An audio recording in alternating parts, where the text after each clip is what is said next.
Здравейте, това е нашето предизвикателство волей комбо, в което ще играем бъмп, сет, спайк. Трите възможни удара са бъмп, сет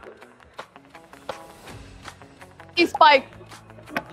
Целта е да подаваме различни команди на хората, които те да изпълняват, без да изтърват топката на земята. Първата награда е ето тази топка Микаса. Здравейте, дали един от вас би искал да се включи в нашето предизвикателство? Наградата е топка Микаса. Бъмп отдолу, сет отгоре и спайк е забивка. В началото редувам само бъмп и сет и след това за финал е спайк. Целта е топката да не пада на земята. Да, заповядай. Сет, сет, бъмп, сет, бъмп, сет, бъмп, спайк!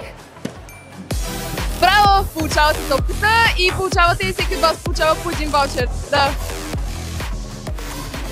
Благодаря ви много, че се включихте. Приятно гледане на матча. Не забравяйте да последвате страницата на Спорт Респект в социалните мрежи.